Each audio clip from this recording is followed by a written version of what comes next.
အားလုံးမင်္ဂလာပါကျွန်တော်တို့ live direction ဒီနေ့မှာ4ကနေပြီးတော့မှပြန်လဲကြိုးစားပါရစေကျွန်တော်တို့ပြခိုင်ပါအဲ့တော့မိတ်ဆွေကဒီနေ့မှာ1မှာပြောတဲ့အတိုင်းပဲ negative emotion တွေကိုကျွန်တော်လွတ်ချခဲ့ပြီးပြီဆိုရင်ဒီနေ့မှာ2မှာပြောတဲ့အတိုင်းပဲကိုယ့်ရဲ့အကောင်းဆုံးလို့ခေါ်တဲ့ form ပုံစံ ikigai ဆိုတာကိုတွေ့ပြီးပြီလားနောက်ဒီနေ့မှာ3မှာပြောခဲ့တဲ့အတိုင်းပဲကိုယ့်ရဲ့ကျမ်းမာရေးနဲ့ဆက်ဆက်ပြီးတော့မှခန္ဓာကိုယ်ပုံစံအကောင်းဆုံးဆိုတဲ့ပုံစံနှုတ်ကနေပြောနေတဲ့အရာတွေကိုတော့၎င်းအပြင်ကလူတွေကိုပြောရတော့၎င်းပြင်ဆင်ရမယ်နောက်ဆုံးကတော့ကျွန်တော်တို့ရဲ့ဘာလဲဆိုတော့အာယုံစူးစိုက်မှုဆိုတဲ့အရာတွေဒါတွေအားလုံးကိုဒီနေ့မှာ1 2 3အားလုံးကိုတကယ်လဲကြည့်ခဲ့တယ်တကယ်လဲလုပ်ခဲ့တယ်ဆိုရင်တော့ congratulation ပါမိတ်ဆွေတွေဂုဏ်ယူပါတယ်အကယ်၍မကြည့်ရသေးဘူးဆိုလို့ရှိရင်ဒီဗီဒီယိုလေးကိုရပ်ပါ1 2 3ကိုပြန်ကြည့်ပါလို့ကျွန်တော်တိုက်တွန်းချင်ပါတယ်ဟုတ်ပြီအဲ့တော့ day number 4အဲ့တော့ day number 4မှာကျွန်တော်10ရက်တိတိသွားမှာပေါ့လေ day number 4မှာအဓိကတော့ဘာလဲဆိုတော့မပြောခင်မှာကျွန်တော်ဘာလေးကိုဆက်သွားခြင်းလဲဆိုတော့ကျွန်တော်တို့ကျမ်းမာရေးကျွန်တော်အပေါ်ဆုံးကနေကျွန်တော်စမယ်ပေါ့လေဒီနေရာကနေကျွန်တော်စပြောမယ်ဆိုရင်ဒါလေး number 1ကျမ်းမာရေးစိတ်ခံစားချက်ပေါင်းသင်းဆက်ဆံရေးနောက်အချိန်စီမံခန့်ခွဲတာဒါတွေရမှသာလျှင်တဆင့်ချင်းစီသွားတာပေါ့လေတဆင့်ချင်းစီဒါတွေရမှသာလျှင်ကျွန်တော်တို့ကလုပ်ငန်းခွင်အောင်မြင်မှုတွေအဲ့ရနဲ့တဆင့်ငွေကြေးအောင်မြင်မှုတွေအဲ့ရနဲ့တဆင့်ပင်ကန်းလှူဒန်းတာတွေအဲ့ရနဲ့တဆင့်ဘာသာရေးတို့ spiritual တဲ့ပတ်သက်တဲ့အရာတွေကျွန်တော်အာရုံစိုက်နေတာတွေကျွန်တော်ရပါလိမ့်မယ်အဲ့တော့ဒီ၈ခုဒီကျွန်တော်ရဲ့ဘဝမှာလည်းတကယ်ကိုအသုံးပြုခဲ့တဲ့အသုံးချခဲ့တဲ့အရာတွေဖြစ်ပါတယ်အဲ့တော့ကျွန်တော်တို့ရဲ့ဒီ outline လေးအတိုင်းပဲဒီကနေ့ကျွန်တော်သွားခြင်းနဲ့ဒီကနေ့မျှဝေခြင်းတဲ့အရာလေးကဘာလို့ခေါ်လဲဆိုကျွန်တော်တို့ရဲ့စိတ်ခံစားချက်ဆိုတဲ့အရာကိုကျွန်တော်တို့အကောင်းဆုံးဘယ်လိုဖန်တီးကြမလဲအကောင်းဆုံးကျွန်တော်တို့ဘယ်လို control လုပ်ကြမလဲဘာဖြစ်လို့လဲဆိုတော့ဒီကာလမှာလူအများစုဒီကျွန်တော်တို့ stress တွေများကြတယ်ပြဿနာတွေကျွန်တော်တို့စိုးရိမ်ပူပန်မှုတွေလုပ်ငန်းနဲ့ပတ်သက်တဲ့အရာလည်းဖြစ်မယ်စီးပွားရေးနဲ့ပတ်သက်တဲ့အရာလည်းဖြစ်မယ်နိုင်ငံရေးနဲ့ပတ်သက်တဲ့အရာလည်းဖြစ်မယ်စိုးရိမ်ပူပန်မှုတွေကျွန်တော်များကြတယ်စိုးရိမ်ပူပန်မှုတဲ့အရာတွေများလာတယ်ဆိုရင်အကြာကြီးထိန်းထားတယ်အကြာကြီးကင်ထားမိနေတယ်ဆိုရင်ကျွန်တော်တို့ကဘာဖြစ်လာလဲဆိုတော့ stress လို့ခေါ်တဲ့စိတ်ဖိစီးမှုဆိုတဲ့အရာဖြစ်လာပါတယ်အဲ့တော့တခါကျလို့ရင် stress ဆိုတဲ့အရာတွေတကယ်ပြောရင်အရင်ကြီးကျယ်တဲ့အရာတော့မဟုတ်ဘူးဒါပေမဲ့လူတွေကကြီးကျယ်တဲ့အရာဖြစ်အောင်ဖန်တီးမိနေတယ်မသိမဲနဲ့ဖန်တီးမိနေတယ်အဲ့ဒါလေးကိုလေကျွန်တော်ဒီနေ့ session လေးမှာဒီနေ့မှာ4မှာကျွန်တော်တို့မျှဝေခြင်းနဲ့အဲ့တော့မိတ်ဆွေအနေနဲ့ဒီနေ့မှာ4မှာကိုယ့်ရဲ့ emotion ကိုအကောင်းဆုံး mastery လို့ခေါ်တယ်ကျွမ်းကျင်တဲ့အဆင့်ရအောင်လုပ်ချင်တယ်ဆိုလို့ရှိရင်နောက်ပြီးတော့ကိုယ့်ရဲ့ stress တွေရအောင်ကောင်းကောင်း manage လုပ်နိုင်တယ်လုပ်ချင်တယ်ဆိုလို့ရှိရင်နောက်ပြီးတော့ကျွန်တော်ရဲ့ emotion တွေအကြောင်းကိုဘယ်လိုဖြစ်လာသလဲဆိုတော့အသေးစိတ်သိချင်တယ်ဆိုရင်ဒီ video လေးကိုအဆုံးထိကြည့်ပြီးပါဒီ video မှာကျွန်တော်တို့အများကြီးကျွန်တော်မျှဝေခြင်းတဲ့အရာတွေရှိပါတယ်ဟုတ်ပြီအဲ့တော့ဒီ emotion management အကြောင်းကိုပြောရင်းနဲ့ကျွန်တော်အမြဲတမ်းသတိရတဲ့အရာလေးတစ်ခုကဘာလဲဆိုတော့ဒီဇလန်းလေးတစ်ခုကိုကျွန်တော်သွားပြီးတော့သတိရတယ်ဒီဇလန်းလေးရဲ့နာမည်ကဘာလို့ခေါ်လဲဆိုတော့ inside out လို့ခေါ်ပါတယ်ကတ်တုန်းကားလေးပါဒါပေမဲ့ကတ်တုန်းကားဆိုပေမဲ့ Disney ကထုတ်တဲ့ကတ်တုန်းကားမှန်သမျှသည်အတိတ်ပဲရှိတယ်သင်ခန်းစာတွေပါတယ်ရင်ထဲထိရောက်တယ်အဲ့ဒီမှာလဲအဲ့လိုပဲ inside out ဆိုတဲ့အထဲမှာ character ဒီမှာ5ခုပါတယ်ကျွန်တော်ပျော်ရွှင်ခြင်းဆိုတာရှိမယ်အလယ်ထဲမှာပြီးရင် one နေခြင်းဆိုတာရှိမယ် anger ဆိုတာရှိမယ် fear ဆိုတာရှိမယ် disgust ဆိုတာရှိမယ် disgust ဆိုတာနည်းနည်းယွန်းရှာတာပေါ့လေကြောက်ရွံ့တာတော့ဒီဇလန်လေးဒီကျွန်တော်ရဲ့ emotion ဘယ်လိုဖြစ်လာတယ်လဲဘာတွေလုံနိုင်တယ်လဲ emotion ဆိုတဲ့အရာတွေလူကိုဘယ်လောက်ထိရွေ့သွားနိုင်တယ်လဲဆိုတဲ့အရာကနေစပြီးတော့မှ emotion ကြောင့်မရွေ့ဘဲနဲ့ဖြစ်နိုင်တာတွေကနေအကုန်လုံးဆက်ဆက်နေပါတယ်အဲ့တော့ကျွန်တော်တို့ဒီမှာ movie တွေကနေပြီးတော့မှ short clip လေးတွေကျွန်တော်တီးဖြတ်ထားလေးရှိပါတယ်အဲ့ဒါလေးကိုအားလုံးအတူတူကြည့်ရင်းနဲ့သင်ခန်းစာလေးနည်းနည်းလောက်ယူချအောင်စလိုက်အောင် Hands up everybody it's showtime Grab shell dude Ready? Ready Oh boy Look it.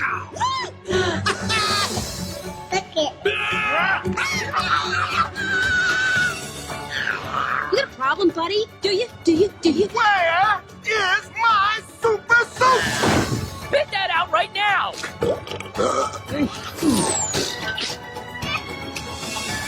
You mean you don't like me? So long, partner.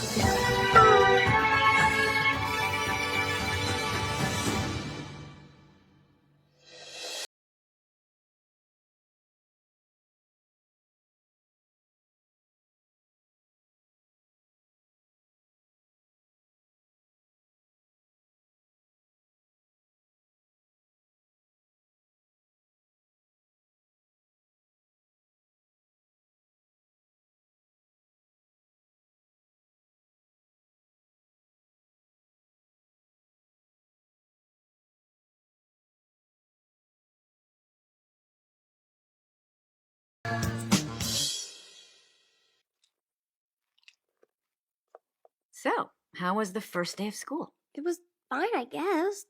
I don't know. Do you ever look at someone and wonder what is going on inside their head? Did you guys pick up on that? Sure Well, did. Something's wrong. We're gonna find out what's happening, but we'll need support. Signal the husband. With a nice pass over to Reed. Comes across center ice. Uh-oh, she's looking at us. What did she say? What? Oh, sorry, sir. No one was listening. Is it garbage night? We left the toilet seat up. What? What is it, woman? What? Signal him again.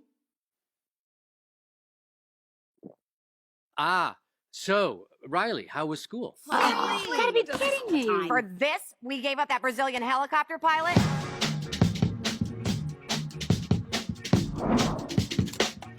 School was great, all right? What was that? I thought you said we were gonna act casual. Riley, is everything okay?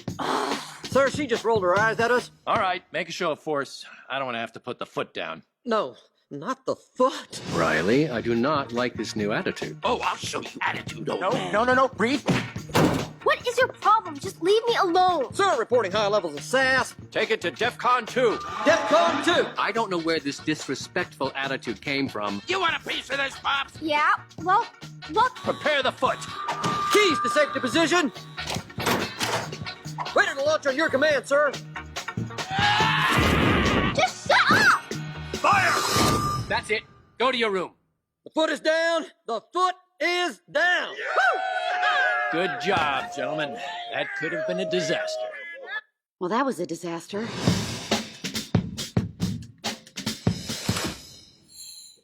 Come, fly with me, Gachina. Okay အဲ့တော့ခုနကတော့ movie လေးတွေတော်တော်လေးလဲ fan ဖြစ်တယ်တော်တော်အရန်ပြောစရာကောင်းတယ်တင်ငယ်သားတွေအများကြီးပဲအဲ့ movie လေးထဲမှာအဲ့ခုနကတော့ဒီ trailer လေးကနေပြီးတော့မှအဓိကပြောချင်တာကဘာလဲဆိုတော့မိသားစုတစုရဲ့အကြောင်းကိုပြောရင်းနဲ့လူတွေရဲ့အုံနောက်ထဲထိဝင်ကြည့်တာပေါ့လေဝင်ကြည့်ရင်းနဲ့ emotion လို့ခေါ်တဲ့စိတ်ခံစားချက်တွေဘယ်လိုဖြစ်တယ်လဲ emotion တွေဘယ်လိုအလုပ်လုပ်တယ်လဲဆိုတာပြောတယ်အဲ့တော့ခုနကတော့ပါခဲ့တဲ့ဟာလေးကိုပြောမယ်ဆိုလို့ရှိရင်ကလေးလေးကမိဘတွေကမြို့တစ်မြို့ပြောင်းတဲ့ခါမှာ तू ကငကိုတော့က तू နေခဲ့တဲ့ကြောင်းကို तू ကအရန်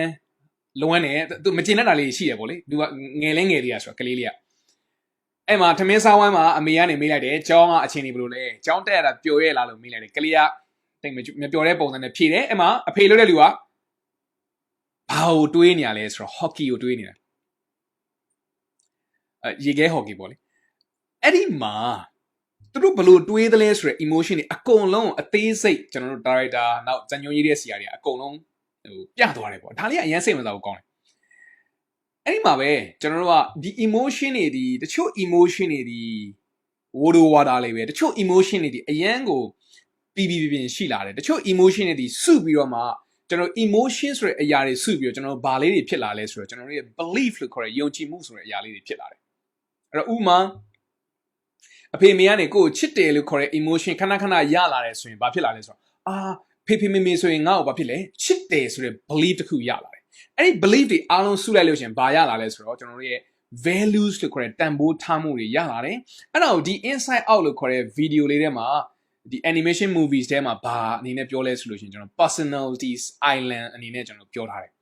10မိနစ်ဝန်းကျင်လောက်ပဲရှိပါတယ်ဒါလေးကိုလည်းတစ်ချက်လောက်ကြည့်လိုက်အောင်ဘယ်လိုမျိုးကျွန်တော်တို့ရဲ့ identity ဖြစ်လာတယ်ဆိုတော့တချို့ဆိုလို့ရှိရင်မိသားစုကိုအရန်ခင်တွယ်တယ်တချို့ကြောင့်လည်းမိသားစုကိုအရန်ကြီးမကြိုက်ဘူးတငယ်ချင်းတွေကိုပို့ပြီးတော့ခင်တွယ်တယ်တချို့ကြောင့်လည်းအလုပ်ကိုအရန်စူးစမ်းတယ်တချို့ကြောင့်လည်းအလုပ်ကိုအရန်ကြီးစူးစမ်းတာမျိုးမရှိဘူးတချို့ကြောင့်လည်းငွေချင်းနဲ့ပတ်သက်ပြီးတော့ပူပန်စရာမလိုဘူးဆိုပြီးသူကသူမြင်တယ်တကယ်လဲချမ်းသာတယ်တချို့ကြောင့်လည်းငွေချင်းနဲ့ပတ်သက်ပြီးအမြဲတမ်းလို struggle လို့ခေါ်တဲ့ဒုက္ခအမြဲတမ်းရောက်နေရမျိုးလည်းရှိလိမ့်မယ်အဲ့တော့သူဘာကြောင့်မို့ဒီလို personality တွေဖြစ်လာတယ်လဲဆိုတာအရင်စိတ်ဝင်စားဖို့ကောင်းတယ်10မိနစ်ဝန်းကျင်လောက်ပဲရှိပါလိမ့်မယ်ကြည့်ကြည့်အောင် Anyway, these are Riley's memories, and they're mostly happy, you'll notice, not to brag.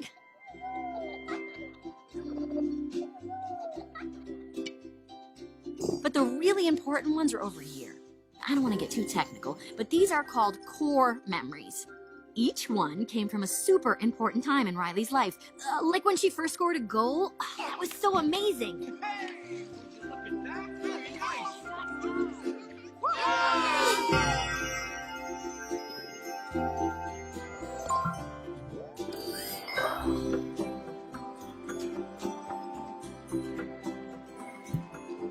And each core memory powers a different aspect of Riley's personality.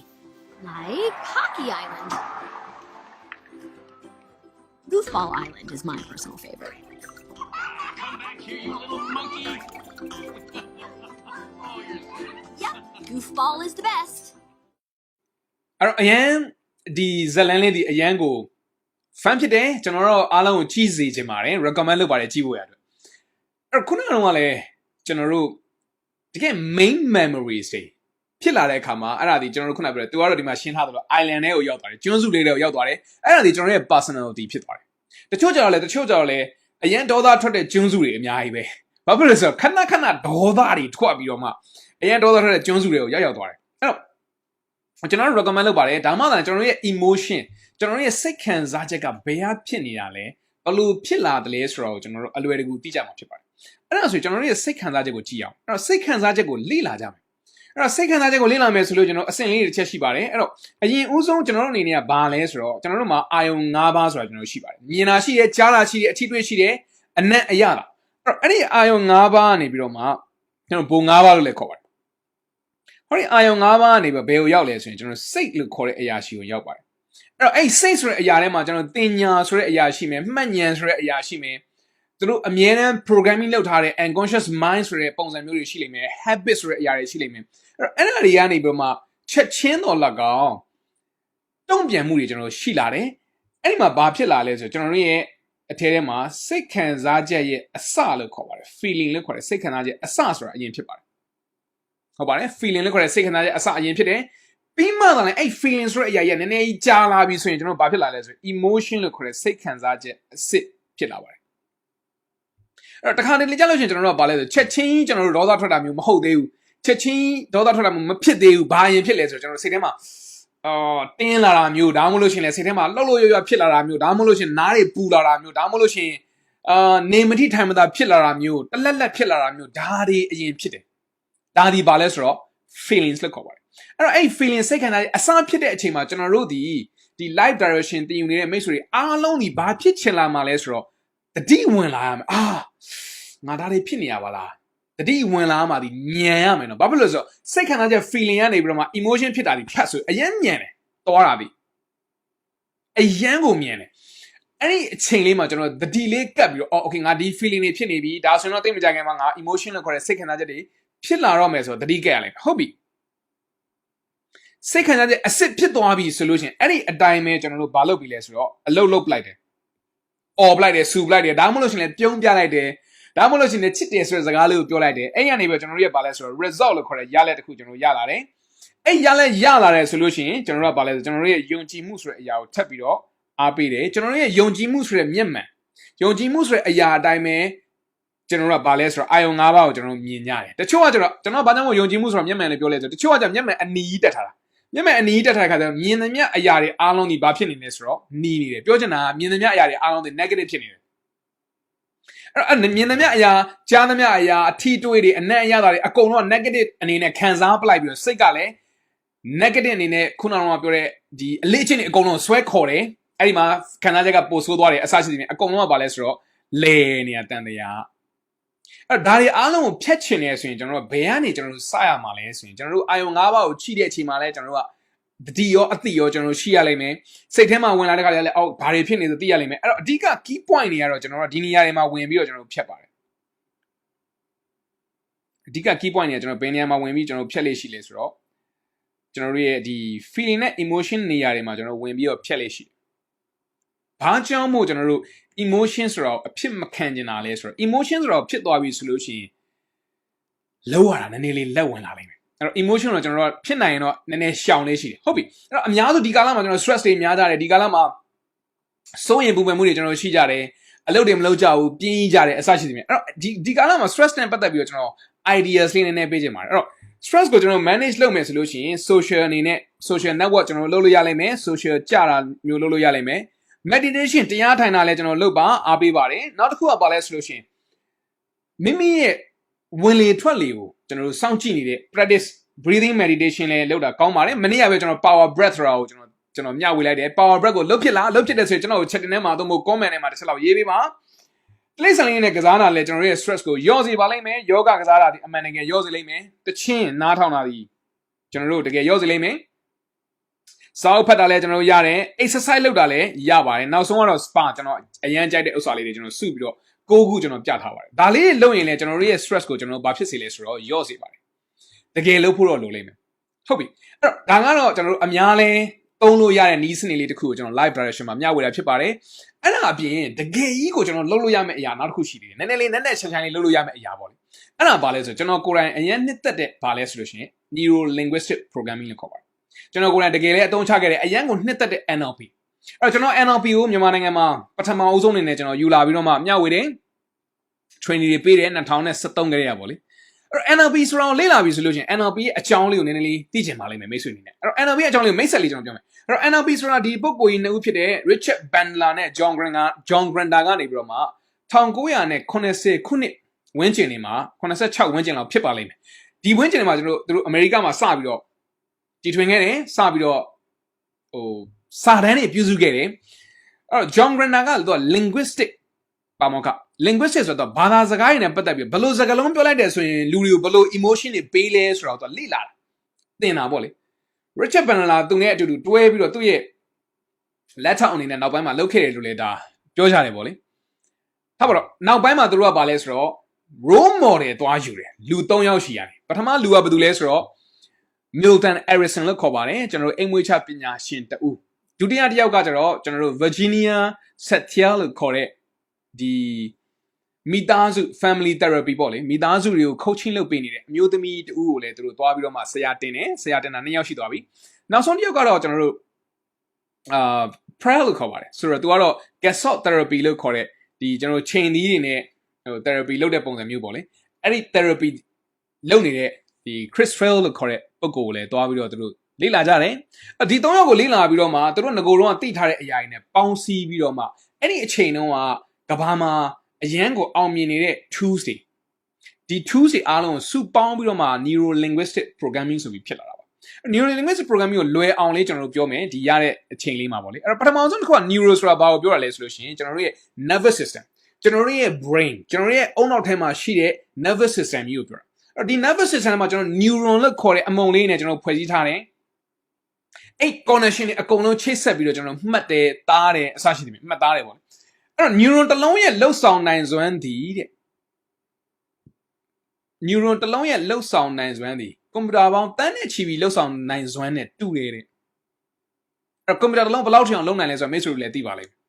အဲ့တော့ကျွန်တော်တို့ရဲ့အုံနောက်ဒီအရန်စွမ်းတယ်အဲ့ဒီကနေပြီးတော့ကျွန်တော်တို့သိရမယ့်အရာတစ်ခုကဘာလဲဆိုတော့ကျွန်တော်တို့ရဲ့အာယုံ5ပါးလို့ခေါ်ပါတယ်အဲ့တော့အာယုံ5ပါးဒီတကယ်တမ်းပြောရင်တို့မှာမှတ်ဉာဏ်နေတိတ်အာယုံ5ပါးမှတ်ဉာဏ်တိတ်မရှိဘူးစိတ်ဆိုတဲ့အရာကြီးကမှတ်တာဆိုတော့ကျွန်တော်ရဲ့မျက်လုံးဒီမြင်တာမသိဘူးကျွန်တော်ရဲ့နားဒီကြားတာသူတို့ဒီနားမလည်ဘူးရဲ့ကျွန်တော်ကဗမာစကားပြောနေတာမိတ်ဆွေသိလိမ့်မယ်ကျွန်တော်ကဂျပန်စကားတို့တရုတ်စကားတို့ကလားစကားတို့တခြားစကားတွေပြောမယ်ဆိုရင်မိတ်ဆွေနားလည်ခြင်းမှနားလည်လိမ့်မယ် That's how it's work အဲ့တော့ဒီအာယုံ၅ပါးနေပြီးကျွန်တော်စိတ်ကိုသွားပြီးသတင်းပို့တော့စိတ်ကသူ့ရဲ့အရင်တော့ dictionary ထဲမှာလှန်ရှာကြည့်ပြီးတော့အော်ဒါဆိုရင်တော့ငါသိတယ်ဒါဆိုရင်တော့ငါမသိဘူးဒါဆိုရင်တော့ငါသိလဲသိတယ်အရင်တော့သိပြီးတော့လဲငါဒီလိုလုပ်ခဲ့ရဆိုပြီးကျွန်တော်တို့ပြန်ပြောပြီးတော့မှအဲ့ဒါကိုတင်ညာလို့ခေါ်တယ်မှတ်ဉာဏ်လို့ခေါ်တယ်အဲ့ဒီတိုင်းပဲ action တွေကျွန်တော်တို့ယူကြတာပေါ့လေအဲ့တော့ပထမတစ်ခုဒီ neuro အာယုံ၅ပါးနေပြီးတော့ကျွန်တော်တို့ရှိကိုရောက်လာတော့ကျွန်တော်တို့ဘယ်လိုမျိုးသတင်းအချက်လက်တွေကျွန်တော်တို့ဖော်ပြီးတော့ဘယ်လိုမျိုးလုပ်တယ်လဲဆိုတာဒါက neuro ဖြစ်ပါတယ်နောက်တစ်ခုကဘာလို့ခေါ်လဲဆို linguisticခုနအာယုံ၅ပါးအပြင်ကျွန်တော်တို့ကကိုဘယ်လိုစကားလုံးတွေပြောနေတယ်လဲလူတိုင်းဒီကိုစကားပြောပါတယ်တချို့ကလည်းစစဉ်းစားလိမ့်မယ်ကိုပြခိုင်ကိုကျွန်တော်စကားပြောရလားအဲ့ဒါကကိုစကားပြောနေတာပြန်မေးနေတာလေလူတိုင်းဒီတနေ့ကိုစကားလုံးပေါင်း9000ကနေ8000ကြားမှာပြောပါတယ်အဲ့တော့ကိုအကျိုးရှိတဲ့စကားလုံးတွေပြောနေသလားသိဖို့လိုတယ်ကိုအကျိုးမရှိတဲ့စကားလုံးတွေပြောနေလားဒါလည်းကျွန်တော်သိဖို့လိုတယ်ဥပမာဆိုကြပါစို့ကိုကအလုံများနေတယ်အဲ့တော့ကိုဟာငါအရင်လုံများတာပဲလောက်ပြောရင်တော်သေးတယ်ဒါပေမဲ့တချို့ကဘယ်လိုပြောကြလဲဆိုတော့ငါအရင်လုံများတယ်ငါ stress တွေအရင်များတယ်ငါ stress တွေအရင်များတယ်ခဏငါ stress တွေအရင်များတယ် stress အဲ့လိုခဏပြောပြီးဆိုရင်သိကြတဲ့ no wonder you are stressful ခင်ဗျာ stressful ဖြစ်နေတာဒီဘာကြောင့်လဲဆိုတော့ stress များတာကိုခဏပြောနေလို့အဲ့တော့နံပါတ်1 linguistics ဆိုတော့ကျွန်တော်တို့ရဲ့စကားလုံးအသုံးအနှုန်းတွေဒီကျွန်တော်တို့ကိုလည်းရွေ့စေတယ်ကျွန်တော်တို့ကိုလည်းပြောင်းလဲစေတယ်ကျွန်တော်တို့သူများကိုပြောလိုက်တယ်ဆိုလို့ရှိရင်အဲ့ဒီလူတွေကိုလည်းပြောင်းလဲစေတယ်တဲ့ linguistics က ဟုတ်ပြီနောက်ဆုံးကတော့ဘာလို့ခေါ်လဲဆိုလွယ်ပါတယ် programming လို့ခေါ်ပါတယ်ဒါတွေအားလုံးဒီအလေးအကျင့်ဖြစ်လာတယ်လို့ပြောတာပါကျွန်တော်တို့ NLP ကိုဒီလိုလေးကျွန်တော်မှတ်စီခြင်းတယ်ကျွန်တော်တို့ရဲ့ကိုယ်ခန္ဓာကိုယ်ကျွန်တော်တို့ရဲ့နှုတ်ကျွန်တော်တို့ရဲ့စိတ်ဒီသုံးခုစလုံးကိုသုံးပြီးတော့မှအလေးကျင့်ကောင်းတွေဖန်တီးခြင်းလို့ကျွန်တော်ကတော့ပြောချင်ပါတယ်အလေးကျင့်ကောင်းတွေကျွန်တော်တို့ဖန်တီးကြမယ်ဟုတ်ပြီအဲ့ဒါဆိုကျွန်တော် NLP ဆိုတဲ့နည်းစနစ်လေးကိုသုံးပြီးတော့မှဒီမှာရှိတဲ့ မိတ်ဆွေတွေကိုကျွန်တော်က stress ကိုရောခြင်းတယ် stress ကိုရောစေတဲ့နည်းလမ်းလေးကိုကျွန်တော်လက်ဆောင်လေးပေးခြင်းပါတယ်ဆိုတော့ stress ကိုရောနိုင်တယ်ဆိုရင်တခြား emotion တွေမိမိမလိုချင်တဲ့ emotion တွေအကုန်လုံးကိုကိုယ်တိုင်ဘာလုပ်လို့ရမှာလဲဆိုတော့ကင်တွယ်ဖြည့်ရှင်းလို့ရသွားပါလိမ့်မယ်အဲ့ဒါတွေအားလုံးတဲ့နံပါတ်1အရင်ဆုံးနားလည်ရမယ့်အရာတစ်ခုကဘာလဲဆိုတော့ပြောင်းလဲခြင်းနဲ့ဆိုရင်ကိုယ်တိုင်ကစတင်ရပါလိမ့်မယ် for things to change you must change first ဟုတ်ပါတယ်ပြောင်းလဲမှုတစ်ခုခုလိုချင်နေဆိုရင်ကျွန်တော်တို့ကိုယ်တိုင်အရင်ဦးဆုံးပြောင်းလဲရပါလိမ့်မယ်အဲ့တော့တခါတော့သိမကြသေးငယ်ပါဘူးလေကျွန်တော်ရဲ့သားလေး Bruno ရက်တရာပြည့်ဆိုတဲ့အတွက်ဖိုးဖွားတွေလည်းမတွေ့ရတာအရင်ကြာပြီအဲ့တော့ကျွန်တော်တို့အဖိုးဖွားတွေရှိကိုသွားကြတယ်ပေါ့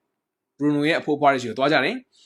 သွားတဲ့လမ်းခုလက်မှာပဲကျွန်တော်တို့ထမင်းစားတယ်အခန်းလေးတစ်ခုယူပြီးကျွန်တော်ထမင်းစားကြတယ်မိုင်းနေတော့ကျွန်တော်မှတ်မိတော့နော်ထမင်းစားတဲ့ခါမှာကျွန်တော်ဘာမှလိုက်လဲဆိုတော့ကျွန်တော်ကစုံရဲ့ကြော်အရင်ကြိုက်တယ်အဲ့တော့ကျွန်တော်ကစုံရဲ့ကြော်မှားလိုက်တယ်ကစုံရဲ့ကြော်တပွဲပေးပါဆိုမှားလိုက်တယ်ကစုံရဲ့ကြော်ရောက်လာတဲ့ကကစုံရဲ့ကြော်ကြည့်လိုက်တဲ့ခါမှာကစုံရဲ့ကြော်ဘိုင်နဲ့ကြော်ထားလဲဆို QC တို့ချက်သွန်နီတွေတို့ ਨੇ တကယ့်ကိုတရုတ် restaurant ပုံစံမျိုးကြီးကြော်ထားတယ်ကျွန်တော်လုံးဝမကြိုက်အဲ့မကြိုက်တော့မစားခြင်းနဲ့နည်းနည်းလေးတော့စားလိုက်တယ်ဗောလေစားဒေါသလည်းထွက်နေတာသူကနည်းနည်းလေးစိတ်နှောက်ယှက်ကလည်းဖြစ်နေပြီဘာလဲဆိုတော့ feelings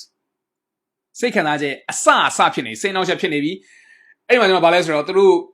ခေါ်ပြီးတော့ပြောလိုက်တယ်ဟာကစုံရက်ကဘလို့ကြော်ပါလဲပေါ့မကောင်းဘူးခင်ဗျားတို့လောက်ဆိုင်ကြီးအကြီးဖြစ်နေရဘာဖြစ်တယ်ညာဖြစ်တယ်ပေါ့ပြောချင်တာလူကဒါပေမဲ့သူတို့ကလည်းကိုယ်ကိုသိနေတော့ဟာကိုပြေခိုင်အောင်သိနေတယ်ဆိုတော့ငါ complain လဲလို့မကောင်းပါဘူးလေဆိုကျွန်တော်ဘာလဲဆိုတော့စိတ်ထဲမှာတော့မတင်မကြတော့ဖြစ်တယ်အရင်လဲဟိုဆိုးဝါဖြစ်တာတော့မဟုတ်ဘူးပေါ့လေစားလို့တော့ရသေးတယ်ဒါပေမဲ့မကြိုက်ဘူးအဲ့ဒါနဲ့ထားပေါ်တော့ဟိုကျွန်တော်တို့သွားတဲ့မြို့ကိုကျွန်တော်ရောက်သွားတယ်မန်လေးကိုကျွန်တော်ရောက်တယ်ပြီးတော့မန်လေးကနေပြန်လာတဲ့ခါကျတော့လေအဲ့ဒီဆိုင်မှာကျွန်တော်တစ်ခေါက်ပြန်နားဖို့ဆိုရဲအကျင့်လေးရတယ်ဒါပေမဲ့ကျွန်တော်စဉ်းစားလိုက်ကွာဒီဆိုင်ပြန်နားမယ်ဆိုရင်ကျွန်တော်စားမိမဲ့အရာကစုံရကြောင်အဲ့ကျွန်တော်စဉ်းစားတယ်ပြောင်းလဲမှုလုပ်ချင်တယ်ဆိုရင်ငါပြောင်းရမယ်โอเคငါဘယ်လိုပြောင်းရမလဲဆိုရင်ကျွန်တော်စဉ်းစားနေကျွန်တော်ဘာလုပ်လဲဆိုတော့ဒီခေါက်ကျတော့ပြောလိုက်တယ် hey မင်းတို့ကြော်တဲ့အစားအစာတွေကတော့ကောင်းလိမ့်မယ်ကောင်းတယ်ပေါ့လေကျေးဇူးလက်တင်တယ်ဒီတစ်ခေါက်ကျွန်တော်ကစုံရကြော်ပေးလို့ရှင်တော့အိမ်ကျွန်တော်ရွာမှာကြော်တယ်လို့အိမ်မှာကြော်တဲ့ပုံစံမျိုးပဲကြော်ပါQC တွေဘာတွေမထည့်ပါနဲ့ဟိုဘက်ကကလေးကလည်းစဖုံမှုကလည်းဘာလဲဆိုတော့သဘောပေါက်တယ်ဆိုဟာရတယ်ဆရာကျွန်တော်လုပ်ပေးမယ်သဘောရကြတကယ်လည်းရောက်လာတော့ဘာနဲ့ရောက်လာလဲဆိုတော့အိမ်ကြော်နဲ့တော့ရောက်လာပါတယ်ဒါပေမဲ့ဘာပါနေလဲဆိုတော့ကြက်သွန်ဖြူနဲ့မကြော်ဘဲနဲ့ကြက်သွန်နီနဲ့ကြော်ထားတယ်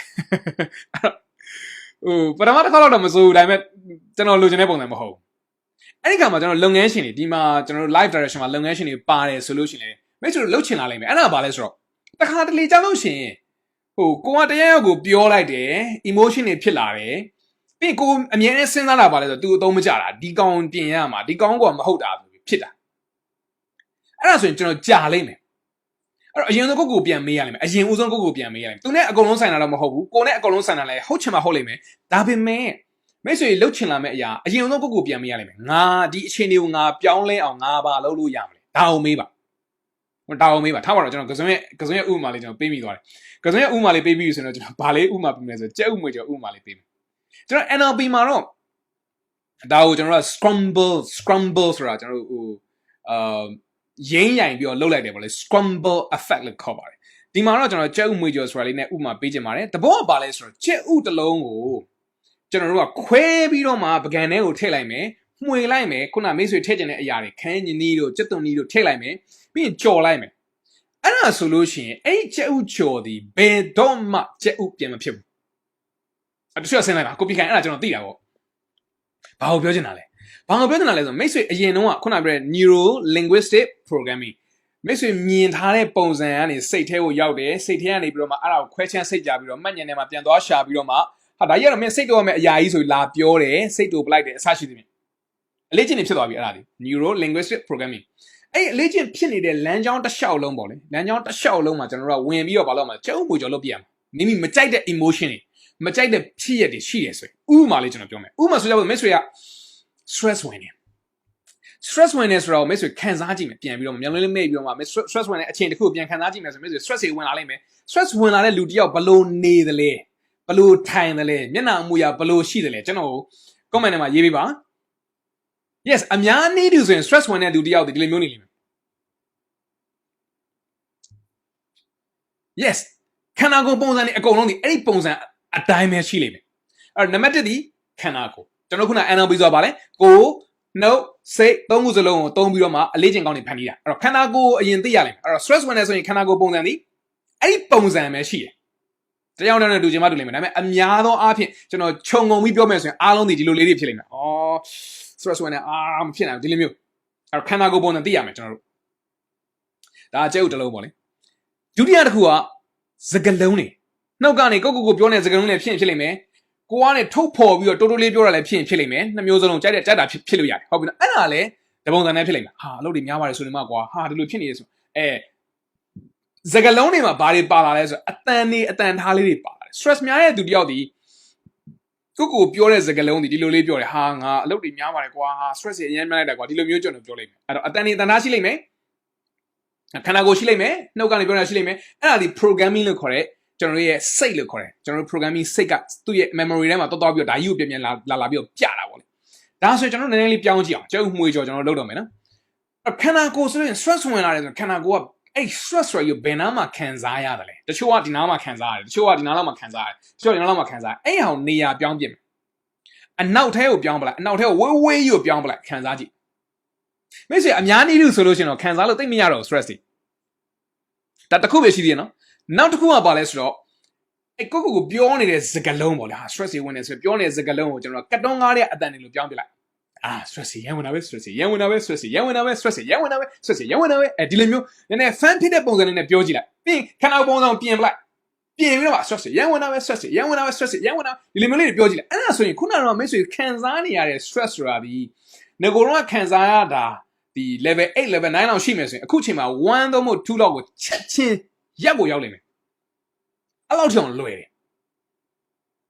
အရေးကြီးဆုံးကဘာလဲဆိုတော့ action တကယ်လုပ်ဖို့ပဲလို့အဲ့တော့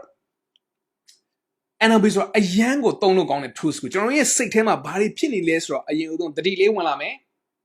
ပြီးအတိအကျချက်ချင်း okay ဒါဆိုလို့ရှိရင်တော့ငါဒါကိုဘယ်လိုအစားထိုးပလိုက်မယ်ဒါဆိုရင်တော့ငါဘယ်လိုလုပ်ပလိုက်မယ်ဥပမာဆိုတော့ကျွန်တော်ဖြစ်ရတစ်ခုရှိရင်တော့မှအဲ့ဒီဖြစ်ရကိုကျွန်တော်တို့ကအတိတ်ပဲဖွင့်ဆိုတဲ့ပုံစံအကုန်ပြောင်းပလိုက်လို့ရတယ်အဲ့ဥပမာဆိုတော့ကျွန်တော်မကြိုက်တဲ့ဖြစ်ရထားပါတော့ဥမာပေးရနော်ကျွန်တော်ရဲ့ဦးလေးကနေကျွန်တော်ဆူတယ်ပေါ့လေဟာမင်းဘာလို့တာလဲညာလို့တာဒီလိုဆူတယ်ဆိုတော့အဲ့ဒါကျွန်တော်စိတ်ကူးထဲမှာကျွန်တော်စိတ်ကူးထဲမှာပုံဖော်ပြီးတော့မှသူပြောတဲ့အတန်တွေကိုကတ်တုံးကားတဲ့အတန်တွေမင်းဘာလို့တာလဲဆိုတော့ကျွန်တော်ဖန်တီးပလိုက်မယ်နောက်သူပြောနေတဲ့ပုံစံမှာသူ့ရဲ့နှာခေါင်းကိုကျွန်တော်ပေါ့ပွားကြီးကျွန်တော်ဖန်တီးပလိုက်မယ်သူ့ရဲ့နေရွက်တွေအကုန်လုံးကိုကျွန်တော်နေရွက်ကြီးအကြီးကျွန်တော်လုပ်ပလိုက်မယ်သူ့ရဲ့စပင်းတွေအကုန်လုံးကိုကျွန်တော်ကဟုတ်ပါတော့ဂရုံးတုံးရင်တုံးပလိုက်မယ်ဒါမှမဟုတ်လို့ချင်းမင်းကလေးပုံစံလုပ်ပလိုက်မယ်နောက်ခန်းကြီးတွေဆိုးပလိုက်မယ်အဲ့ဒါဆိုအဲ့ဖြစ်ကိုပြန်စဉ်းစားတဲ့အခါကျရင်အရင်တော့လိုမျိုးစိတ်အနှောက်အယှက်ဖြစ်မယ်ဆိုတဲ့ chance ဒီအရင်နေသွားပြီဘာဖြစ်လာလဲဆိုပျော်စရာကြီးဖြစ်လာတယ်ပျော်စရာဆိုတဲ့နည်းနည်းဟာတာကြီးဖြစ်လာတယ်အဲ့တော့ဦးလေးကွာဆိုဒီလိုမျိုးဖြစ်သွားတယ်အဲ့တော့ကြောင်းလဲမှုလုပ်ချင်တယ်ဆိုလို့ရှိရင်မိတ်ဆွေကိုယ်တိုင်ကနေစာပါလိမ့်မယ်နောက်ထပ်တစ်ခု NLP မှာကျွန်တော် message နဲ့အရာတစ်ခုကပါလဲဆိုတော့ you are in charge ဟုတ်ပါတယ်မိတ်ဆွေဒီသားလည်းမိတ်ဆွေဘဝရဲ့ပဲ့ကန်ရှင်ဖြစ်ပါတယ်အဲ့ဘသူတွေဘာတွေပဲပြောကိုယ်တိုင်ဘဝဒီငါသားလည်းငါဘဝရဲ့အရှင်သခင်ဆိုတဲ့အတိုင်းပဲကို့မှာရွေးချယ်ခွင့်ရှိရဆိုတော့အမြဲတမ်းသိပါဒါဆိုရင်ကျွန်တော်တို့ရဲ့ day number 4ရဲ့ emotion နဲ့အတိတ်ပဲဖွင့်တဲ့ပုံစံတွေကိုတော်တော်ကြီးနားလည်လာပြီလို့ကျွန်တော်ယုံကြည်ပါတယ်အဲ့တော့ထုံးစံတိုင်းပဲကျွန်တော်တို့3 lesson 3 action 3 people ဆိုတာလေးကိုသွားပါမယ်ဆိုတော့ day number 4မှာမိတ်ဆွေရခဲ့တဲ့သင်ခန်းစာ3ခုကိုကျေးဇူးပြုခြာရေးပေးပါမိတ်ဆွေလုံးမဲ့ action 3ခုကိုလည်းကျေးဇူးပြုစာအုပ်ထဲမှာခြာရေးပေးပါနောက်ဆုံးကတော့ကိုယ်တိုင်ပြန်သင်ပေးမဲ့လူ3ယောက်ကိုလည်းရေးခဲ့ပေးပါတကယ်ရေးပါနော်ဒီဗီဒီယိုလေးကို pause လုပ်ပြီးရေးခဲ့ပေးပါကျေးဇူးတင်ပါတယ်နောက်ဆုံးတော့အားလုံးတူလုပ်ပါမယ်အဲ့ဒါဘာလဲ live selection ကိုအလားဆင်အောင်မရေးရသေးဘူးဆိုရေးပါနော်မရေးရသေးရေးပါနှလုံးသားပေါ်လက်တင်ပြီးအလားဆင်အောင်ငါဒီအရေးကြီးအရေးပါတဲ့သူတယောက်ငါမှာအရေးကြီးတဲ့အလုပ်တွေရှိတယ် ငါဘဝမှာကောင်းမွန်တဲ့အကြောင်းပြချက်နဲ့ငါလူဖြစ်လာတယ်ငါဘဝရဲ့ mission ငါဖြစ်အောင်ငါလုပ်မယ် I make a difference in life this is my destiny yes this is your destiny အဲ့တော့ဒီ number 4အဆုံးထိကြည့်ခဲ့တဲ့မိတ်ဆွေအားလုံးတယောက်ချင်းစီကိုကျွန်တော် congratulation လုပ်ချင်ပါတယ်အားလုံးပျော်ရွှင်ပြီးတော့မှအောင်မြင်တဲ့နေ့ရက်တွေများစွာပိုင်ဆိုင်နိုင်ပါစေလို့ဆုမွန်ကောင်းတောင်းရင်းနဲ့ဘာတွေပဲဖြစ်ဖြစ်အမြဲတမ်းပြုံးထားပေးပါ bye for now